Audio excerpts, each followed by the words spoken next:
Dan terima kasih juga kepada Nadia yang membantu di bilik siaran ini bagi menyelaras program pada petang ini. Dan sebelum kita teruskan sembang kita pada petang ini untuk mengetahui tentang apa itu akta ataupun pendaftaran pengguna data di bawah Akta Perlindungan Data Pribadi 2010, kita nak mengalu-alukan kehadiran Puan Burniah Jamari, Pengarah Bahagian Pendaftaran Operasi Jabatan Perlindungan Data Pribadi Malaysia. Assalamualaikum Puan. Waalaikumsalam. Apa khabar? Baik, Alhamdulillah. Sempat dah makan tengah hari ni? Dah. Alhamdulillah awal lah. Untungnya saya ada meeting sebelum ni. Meeting tu dalam meeting dah ada makan? Ada makan. Baguslah kita ni kan. Meeting je makan. Makan je meeting. Baik. Jadi terima kasih Puan. Kita kena meluangkan masa bersama kita untuk hari ini untuk memberikan sedikit maklumat kepada pendengar-pendengar kita. Dan mukadimahnya seperti kita sudah maklum, Jabatan Perlindungan Data Pribadi Malaysia ni merupakan agensi di bawah Kementerian Komunikasi dan Multimedia yang ditubuhkan pada 16 Mei 2011 selepas Kabinet meluluskan rang undang-undang berkaitan Akta Perlindungan Data Pribadi 2010 Akta 709. Jadi seperti yang mungkin ada setengah daripada kita dah mengetahuinya, tujuan ia ini ditubuhkan, dan juga mungkin setengah-setengah tu masih lagi keliru mencari-cari lagi apa fungsi sebenarnya Jabatan Perlindungan Data Pribadi Malaysia ini. Jadi mungkin sebagai mukadimahnya, mungkin Puan sajalah terangkan sikit objektif utama penubuhan ataupun di bawah Jabatan Perlindungan Data Pribadi Malaysia ni Puan. Okey, terima kasih. Okey, sebagai pengenalan, kita tahu Jabatan Perlindungan Pribadi atau peringkatnya JPDB merupakan agensi di bawah Kementerian Komunikasi dan Multimedia yang ditubuhkan pada 16 Mei 2011 selepas Kabinet meluluskan rang undang-undang berkaitan Akta Perlindungan Data Pribadi 2010 atau kita singkatannya adalah Akta 709. So antara objektif utama Akta 709 ini adalah untuk mengawal selia pemprosesan data pribadi dalam transaksi komersial. Ingatnya, ini hanya transaksi komersial saja. Kalau yang bukan komersial tak terlibat oleh pengguna data, serta melindungi kepentingan data pribadi umum. Itu adalah objektif utama akta ni. So seperti mana yang telah dibawakanlah, akta ini telah pun dikuatkuasakan pada 15 November 2013 yang lalu. Maknanya baru lagi berkuasa. Masih lagi panas-panas daripada parlimen lah. Jadi kita nak pecah-pecahkan juga maksud objektif itu, komersialnya bagaimana. Ada juga yang bertanya komersial ni, ini bidang perbankan saja ke, orang berniaga saja ke, dan sebagainya. Masih lagi menjadi 1001 tanda tanya. Dan apapun, kalau anda ada sebarang pertanyaan nak diajukan kepada Pengarah Bahagian Pendaftaran dan Operasi ini, Puan Burniah Jamari, talian kami 03-22825445. Kita akan bersama dengan Puan sebentar lagi untuk mengetahui tentang Perlindungan Data Pribadi 2010 Akta 709. Terus kekal bersama kami Pika. Puan, kita nak terus bertanya ni, bila Puan sebut tentang transaksi komersial, Puan endorse kali ni transaksi komersial. Yang disebut tentang transaksi komersial ni apa dia? Okey, transaksi komersial ni adalah transaksi yang melibatkan penjualan, yang melibatkan apa kita kata, maknanya ada melibatkan pembelian dan sebagainya lah. Maknanya ada proses keuangan di situ. Itu komersial. Kalau yang bukan komersial, setakat macam social punya ni, macam kita bagi, let's say macam kita bagi kita punya business card just untuk salam perkenalan itu tidak terikat di bawah akta ni. Itu bukan peribadi lah. Itu peribadi, tetapi dia bukan komersial. Jadi tak terikat lah. Dia hanya komersial. Perlu ada transaksi. Setiap ini akta ni perlu ada transaksi. Mesti ada transaksi. Sebab mesti transaksi ni ada berkenaan dengan kewangan. Mesti ada borang, mesti ada permohonan lah. Kalau ada urusan komersial mesti ada borang. Sama ada borang secara online ke, secara paper ke, it depends pada agensi itulah. Yang beri perkhidmatan semua. Nanti kita nak tanya siapakah golongan-golongan terlibat dalam komersial ni. Okey, cuba Puan jelaskan ni, apakah sebenarnya dimaksudkan perlindungan data peribadi? Apa yang ada dalam tu? Nama, kad pengenalan, alamat, anak berapa, isteri berapa, hari jadi bila, cuba harta itu apa kita nak tahu tu. Apakah yang dimaksudkan tentang perlindungan data peribadi itu? perlindungan data peribadi ni Maksud adalah, saya data peribadi tu apa dia? Data peribadi ni adalah dia banyak data ni. Yang dia ada data yang normal dan juga ada data yang sensitif. Wow, ada dua. Banyaknya data ni. Jadi yang yang data normal, biasa yang normal ni adalah macam biasalah nama. Data ni bila kita ambil data tu, kita boleh rujuk ini siapa. Kan? Maknanya kalau setakat nama saja itu tidak menjadi data sebab you tak tahu siapa orang ni. Betul sebab nama boleh can be 10 nama sama lah. 10 sebelah orang tapi kita tak tahu siapa orang ni. Tapi bila bersekali dengan nombor IC dan alamat, itu dah menjadi data peribadi lah. Dah menunjukkan ini adalah orang itu. Sebab bila nombor IC firstly kita tahu siapa orang ni. Dan diberi pula sekali dengan alamat, memang of course lah akan jadi full data peribadi orang lah. Itu lebih kurang minima pada data peribadi maksudnya lah. Nama itu bila yang ada kad basic. pengenalan tu dah lengkap lah ni data peribadi. Boleh dibuat apa-apa lah maksudnya dengan kad pengenalan kita. Yang boleh bila kita dapat data ni kita tahu orang ni siapa. Dan maknanya bila orang dapat data ni dia boleh menghubungi orang ni. Mengetahui segala-galanya menerusi data peribadi. Mesti saya lebih suka mengatakan bahawa bila ada kad pengenalan tu maka boleh dikatakan itulah lengkapnya data peribadi. Secara generalnya maknanya apa-apa yang dalam kad pengenalan itu adalah part of the data peribadi lah. Baik, bila puan kata tadi ada 121 bahagian sensitif. Sensitif ni macam ada yang tanya dia punya pahaman dia apa, politik dia apa. Itu sensitif lah. Darah dia jenis apa. Itu lebih pada sensitif. Adakah sensitif? Itu sensitif jugalah.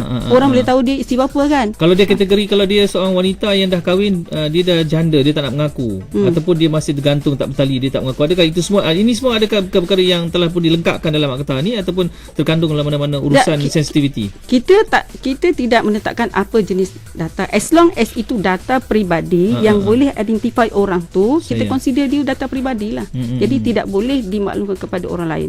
Dan juga yang pentingnya dia tidak boleh digunakan untuk business transaction. Okey, saya nak ambil contoh yang ringkas sembang di kedai kopi puan. Contohlah saya ni seorang janda tak kena, saya seorang duda. Lepas tu saya ni tak nak orang mengetahui saya ni duda. Saya lebih tak nak bagi orang tahu saya duda ke bujang ke tak kira. Tapi data saya tu saya tak nak orang bercakap. Saya tak suka kalau pergi mana-mana orang akan bercakap. Adakah itu ada hak saya boleh mengatakan kenapa sesuka hati kalau letak dalam Facebook, kalau letak dalam tu, adakah itu tak menjadi hubungan? Itu tak ada sebab dia tak ada business transaction. Sebab data ni kan kalau ada business transaction dia kena rekod, dicatat, disimpan kan, dia sebagai data dia lah. Jadi untuk menjelaskannya, kalau setakat orang nak mengatakan Hazri tu duda anak 9, tak boleh jadi apa-apa. Kita tak boleh ambil tindakan. Tak boleh ambil tindakan sebab itu akta lain pula Itu akta yang terlibat dalam media sosial dan sebagainya. Jadi ini kita bercakap tentang jelasnya, itulah soalnya komersial. Bila ada transaksi yang melibatkan jual beli dan sebagainya. Baik, berbalik pada apa yang ada di sini puan saya difahamkan semua golongan pengguna data peribadi yang terdiri pada pihak individu maupun swasta kecuali kerajaan wajib berdaftar secara rasmi dengan Suruhjaya Perlindungan Data Peribadi. Jadi menurut apa yang dinyatakan dalam Perintah Perlindungan Data Peribadi, juga terdapat 11 golongan pengguna data yang perlu berdaftar. Bila kata pengguna 11 golongan pengguna berdaftar ni, adakah kita ni orang ramai ataupun mereka yang beri perkhidmatan? Mohon jelaskan. Okey untuk makluman para pendengar kat luar tanggungjawab utama Pejabat Suruhjaya ini adalah untuk mengawal selia pemprosesan pengguna data supaya tidak disalahguna oleh pihak-pihak yang berkepentingan. Okey, keselamatan data peribadi individu perlu dilindungi. That's why kita akan akta ni daripada sebarang bentuk penyalahgunaan. Okey, sehubungan dengan itu di bawah Seksyen 16 Akta 709 yang Akta Perlindungan Data Peribadi tadi, semua golongan pengguna data peribadi yang terdiri daripada individu ataupun swasta, kecuali kerajaan lah macam kita tadi, wajib berdaftar. Tetapi golongan pengguna data ni kita dah fokuskan kepada hanya 11 golongan sahaja yang buat masa ni lah yang perlu yang perlu berdaftar. Satu, komunikasi. Komunikasi ni seperti telco lah, Celcom, TM dan sebagainya lah. Lepas tu sektor perbankan dan juga institusi kewangan. Those yang lisen dia daripada bank negara lah. Lepas tu insurans. Ni Along tak masuk lah ni Along tak berdaftar dengan mana. Dia yang mesti ada dia punya regulator. Ada lesen tu permit yang sah. Okay. Mesti ada lesen daripada mana-mana regulator lah baru boleh mendaftarkan kita. Baik. Lepas tu sektor kesihatan. Sektor kesihatan ni macam klinik. Itu kena berdaftar dengan kita sebab tahulah klinik. Hospital swasta sebab dia memang of course lah. Dia collect data orang kan. Lagi data-data dia adalah data-data sensitif. Lepas tu sektor pelancongan dan juga hospitality. Check in check out ni lah. Ini ejen-ejen pelancongan semua kena daftar dengan kita lah. Sebab ini memang banyak yang dia collect data peribadi kan. Sektor pengangkutan ni kita hanya fokus kepada udara. Macam MAS, Air Asia, penerbangan sebab sektor ini adalah syarikat-syarikat penerbangan ni dia memang bila nak beli tiket dan sebagainya of course dia kena minta data peribadi kan. Siapa nama dia, IC dan sebagainya. Dan seterusnya adalah pendidikan ni adalah sekolah-sekolah swasta dan juga all yang private punya company, private school ataupun college dan sebagainya. Tuition? Yes. Termasuk termasuk. Lepas tu juaran langsung. Juaran langsung ni banyak lah. Kan? Yalah, macam-macam. Banyak kita sekarang tahu kan. Jual itu, jual tudung lah, jual macam-macam lah. Ini yang paling banyak sekali lah jualan langsung ni. Lepas tu sektor perkhidmatan. Sektor perkhidmatan ni kita ada bagi kepada luas ni. Sektor perkhidmatan ni banyak. Ini yang kita kategorikan ada yang perundangan, arkitek, accountant, semua di bawah ni lah. Dan juga pemborong runcit dan juga pemborong satu lagi pemborong runcit dan pemborong apa? Saya ni itu yang kena berdaftar macam hypermarket kan. Supermarket itu kena berdaftar. Lepas tu sektor hartanah ni tahulah developer ni kena juga berdaftar. Dan akhir sekali adalah utility ni kita sekarang ni fokus kepada bekalan air dan juga TNB. Baik. Bila puan bertanya begitu, saya begitu fokus ni penjelasan puan ni. Ini di mana terletaknya syarikat yang membekalkan televisyen berbayar? Di bawah mana?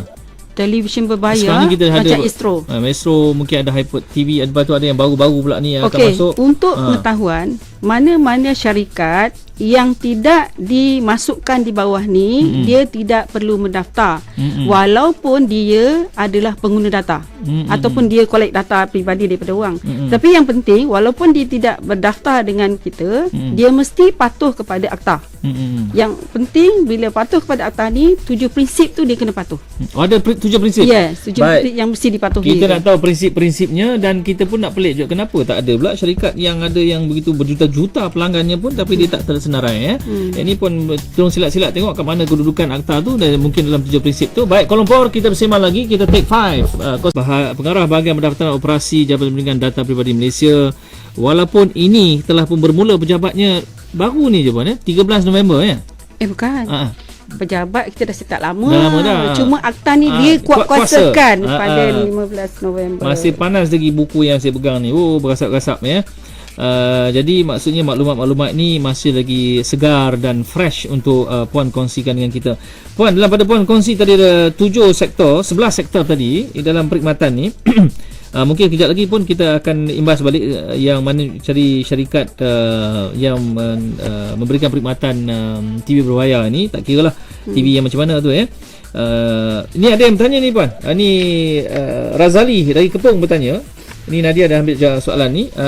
Bagaimana, adakah syarikat-syarikat dimasukkan ni ataupun golongan pengguna data? Pengguna data ni kalau kita sebut pengguna, orang akan ingatkan pengguna orang ramai lah. Jadi saya mengatakan syarikat yang memberikan perkhidmatan ini yang menyediakan perkhidmatan yang perlu orang ramai menyerahkan data pribadi mereka.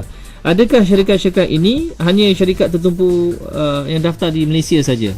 Syarikat-syarikat luar negara yang seperti bank ke apa-apa ke insurans dan sebagainya yang mendaftar sebagai syarikat internasional, adakah mereka juga terlibat? Bagaimana puan? Okey, Akta Perlindungan Data Peribadi ini akan terpakai kepada pengguna data atas 3 keadaan Satu, pengguna data yang ditubuhkan di Malaysia. Maknanya automatically yang luar kita tak pakai lah. Tetapi sekiranya pengguna data tidak ditubuhkan di Malaysia, dia tertakluk kepada akta ini sekiranya menggunakan kelengkapan di Malaysia bagi tujuan pemprosesan data. Dia masih terikat kalau dia proses data kita di sini. Baik, itu menjelaskannya. Baik, bercakap tentang tadi 7 prinsip puan. Bila puan kata ada ada sektor-sektor ini tiba-tiba yang puan sebut ni, dia rasa sektor dia tak perlu daftar, ataupun dia buat tak tahulah tak payah daftar ni. Jadi bagaimana? Adakah mereka ni bila tak daftar, yang daftar saja